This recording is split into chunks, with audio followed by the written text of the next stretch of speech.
Kemiskinan. Kemiskinan adalah suatu keadaan di mana seseorang atau sekelompok orang tidak mampu memenuhi kebutuhan dasar hidupnya seperti pangan, sandang, papan, dan juga pendidikan. Bukan hanya soal uang yang tidak cukup, tapi soal anak-anak yang berhenti sekolah, soal ibu yang tidak bisa membawa anaknya ke puskesmas karena jaraknya yang berjam-jam. Kemiskinan itu ketika akses tidak adil, ketika pembangunan hanya terlihat di kota, sementara suara mereka di pelosok tak terdengar. Inilah realitas sebagian besar masyarakat Indonesia. Di tengah pembangunan besar, ada jutaan yang tertinggal. Halo semuanya, nama saya Nur Adawi Rahab dengan NIM 72231411025. Video ini saya buat sebagai tugas ujian akhir semester mata kuliah Ekonomi Kemiskinan. Di video kali ini saya akan membahas soal analisis pembangunan di Indonesia berdasarkan data pendapatan per kapita, IPM dan juga IPG. Kita semua tahu bahwa pembangunan di Indonesia ini terus berkembang dari waktu ke waktu. Namun, tahukah kamu bahwa hingga hari ini kualitas hidup masyarakat di berbagai provinsi masih sangat berbeda-beda, meski anggaran negara untuk pendidikan dan kesehatan itu sudah besar? Mengapa masih terjadi kesenjangan? Nah, dalam video kali ini saya akan membahas data penting dari beberapa provinsi di Indonesia dan menganalisis bagaimana pendapatan per kapita, IPM, dan IPG saling berkaitan. Sebelum kita masuk ke soal dan analisis data, yuk kita pahami dulu 3 istilah penting yang bakal muncul dalam pembahasan kita kali ini.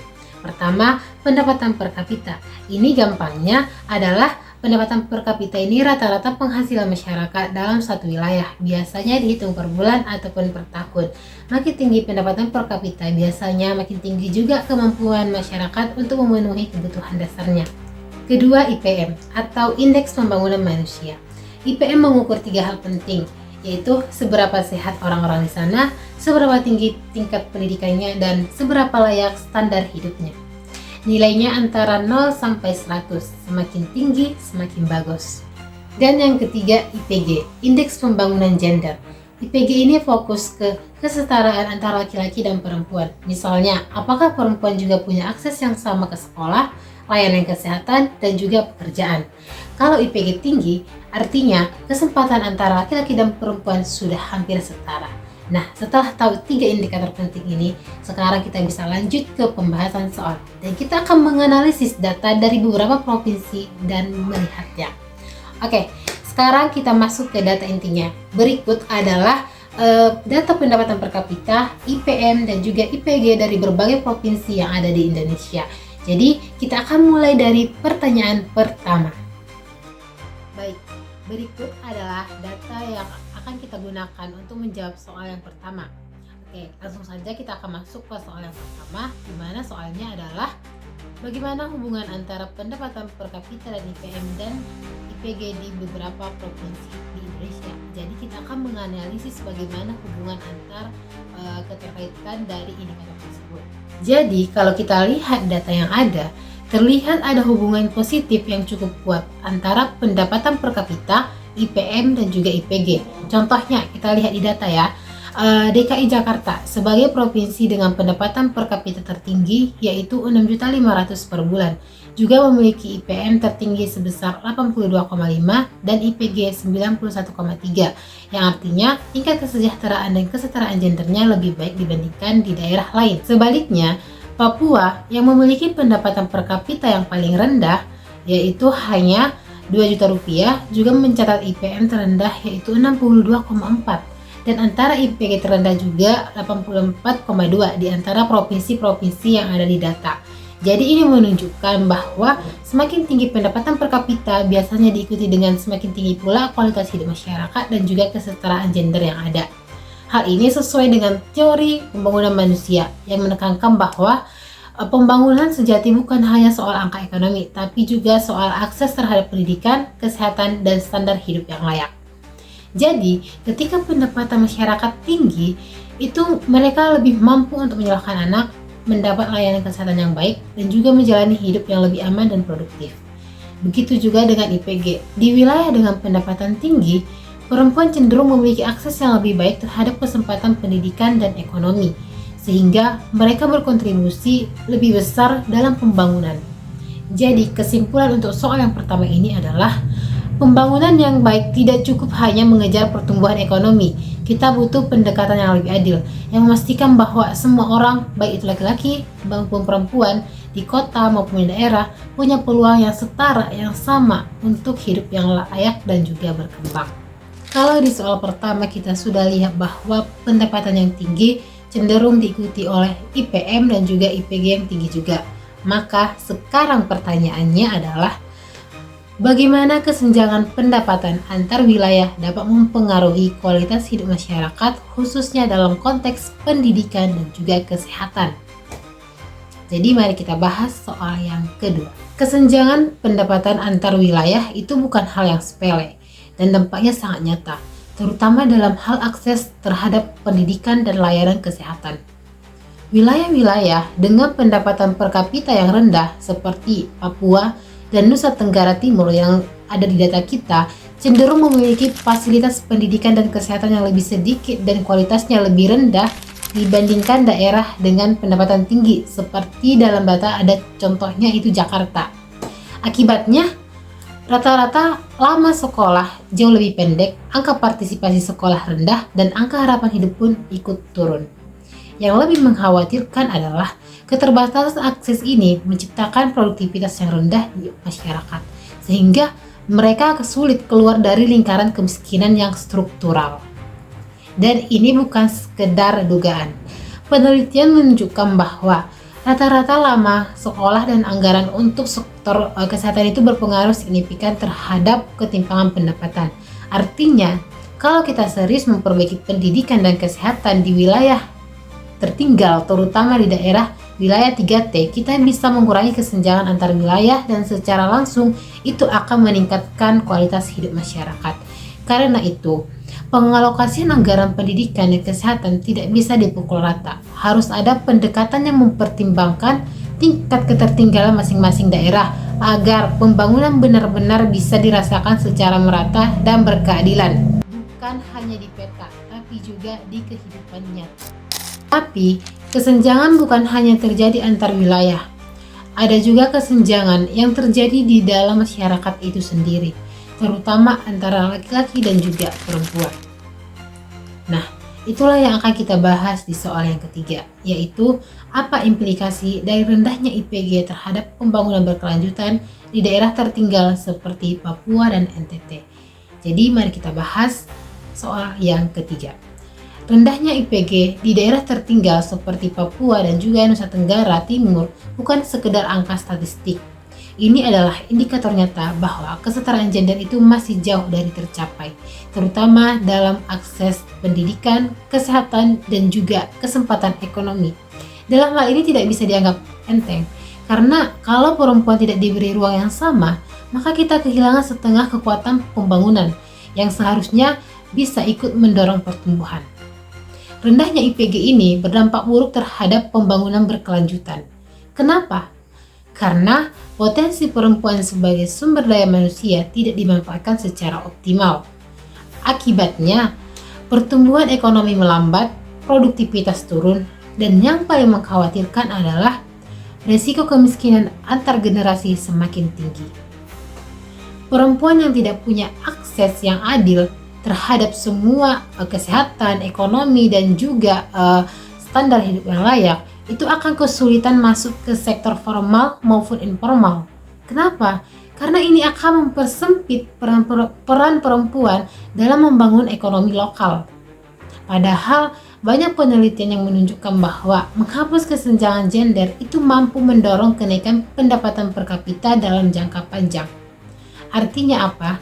IPG yang rendah bukan hanya soal ketidakadilan sosial, tapi juga menjadi penghambat struktural bagi keberhasilan pembangunan, khususnya di wilayah-wilayah yang memang sudah tertinggal. Jadi, kalau kita benar-benar ingin pembangunan yang inklusif dan berkelanjutan, kesetaraan gender harus jadi prioritas, bukan pelengkap. Berdasarkan soal nomor 3, kita bisa lihat bahwa Rendahnya IPG itu bukan hanya mencerminkan ketidakadilan gender, tapi juga menghambat pembangunan yang berkelanjutan, terutama di wilayah-wilayah yang sudah tertinggal. Pertanyaannya sekarang adalah, kebijakan yang dapat mengurangi kesenjangan pembangunan antar daerah dan kesenjangan gender secara bersamaan itu apa? Jadi pada pertanyaan keempat ini, saya akan memberikan beberapa usulan tentang kebijakan untuk mengurangi kesenjangan pembangunan antar daerah dan kesenjangan gender secara bersamaan. Menurut saya, kita tidak hanya berbicara soal angka anggaran, tapi soal strategi bagaimana kebijakan publik itu bisa dirancang agar lebih adil dan juga inklusif, baik untuk daerah tertinggal maupun perempuan. Jadi, mari kita bahas soal nomor 4. Apa usulan dari saya pribadi untuk masalah kesenjangan pembangunan daerah dan juga kesenjangan gender. Jadi, untuk mengurangi kesenjangan pembangunan antar daerah sekaligus kesenjangan gender, dibutuhkan pendekatan kebijakan yang tidak biasa, tapi harus tepat sasaran, berbasis keadilan, dan berorientasi pada dampak jangka panjang. Beberapa usulan yang dapat saya berikan untuk mengurangi kesenjangan antar daerah dan juga gender ini, yang pertama adalah dengan mengoptimalisasi dana pendidikan dan kesehatan untuk daerah tertinggal dan berbasis gender. Saat ini kita bisa lihat bahwa alokasi anggaran pendidikan nasional itu di angka 20% dari APBN, bahkan diproyeksikan mencapai 724,3 triliun rupiah pada tahun 2025. Tapi nyatanya kesenjangan pendidikan dan IPM antar wilayah itu masih sangat besar. Ini menunjukkan bahwa besar anggaran tidak otomatis menjamin pemerataan pembangunan.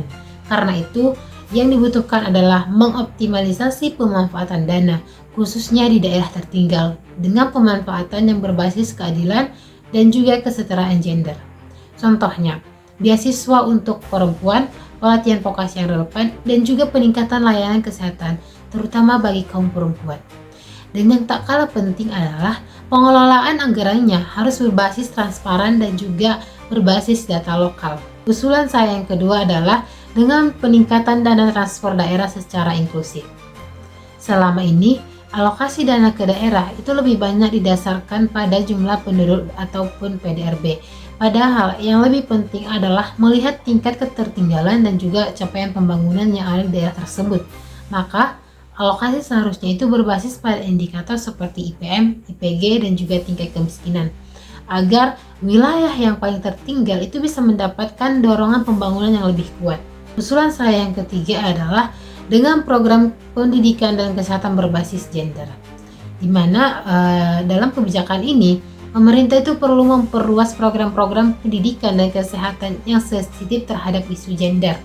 Misalnya, beasiswa khusus perempuan, dan juga ada pelatihan vokasi yang relevan dengan kebutuhan lokal, serta penguatan layanan kesehatan ibu dan anak di dalam daerah-daerah yang tertinggal tadi. Jadi langkah-langkah ini akan mempercepat inklusi perempuan dalam pembangunan daerah dan juga memperkuat peran mereka dalam keluarga ataupun masyarakat. Usulan saya selanjutnya adalah dengan pelatihan dan inklusi ekonomi untuk perempuan. Pemberdayaan ekonomi perempuan adalah kunci untuk keluar dari kemiskinan struktural. Ini bisa dilakukan dengan pelatihan keterampilan, akses ke kredit mikro untuk perempuan bisa membangun usaha, dukungan terhadap UMKM berbasis komunitas. Misal di daerah tersebut ada komunitas khusus perempuan dalam mengelola kerajinan tangan agar bisa dikembangkan yang bisa menjadi pendapatan bagi perempuan tersebut dan akan membantunya. Jadi ketika perempuan sudah berdaya secara ekonomi tadi, mereka bisa menopang ekonomi keluarga dan juga ikut memperkuat ekonomi lokal. Nah, ini kan akan berdampak terhadap pembangunan. Usulan selanjutnya adalah dengan pembangunan infrastruktur dasar yang merata. Oke, jadi pembangunan tidak akan berhasil tanpa akses yang layak dan merata.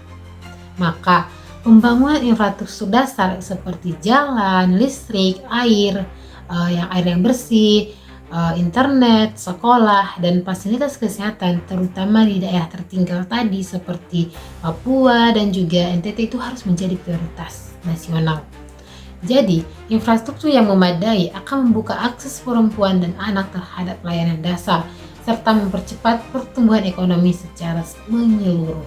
Jadi, kebijakan yang berkeadilan dan sensitif terhadap konteks wilayah dan gender bukanlah pilihan, tapi keharusan. Tanpa itu, kesenjangan akan terus membesar dan membangun hanya akan dinikmati oleh sebagian kecil dari masyarakat. Dari pembahasan tadi, kita bisa lihat bahwa pembangunan yang hanya dilihat dari sisi ekonomi belum cukup.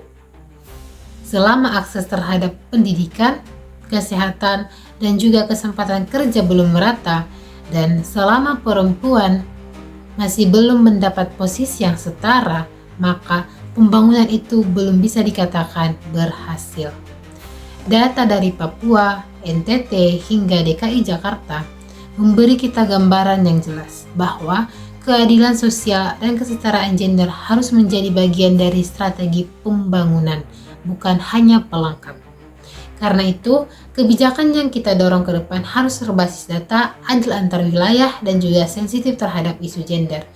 Jika tidak, kita hanya akan terus melihat membangun gedung tinggi, tapi membiarkan banyak warga kita berdiri di bawahnya tanpa perlindungan dan juga harapan. Saya percaya bahwa dengan pendekatan yang lebih manusiawi dan berpihak pada yang tertinggal juga, kita bisa mewujudkan pembangunan yang betul-betul inklusif dan berkelanjutan. Baik, terima kasih telah menonton video ini dan menyimak video ini. Saya Nur Adawi Harahap mengucapkan terima kasih. Semoga video ini bisa bermanfaat dan juga menjadi bahan belajar untuk kita. Terima kasih.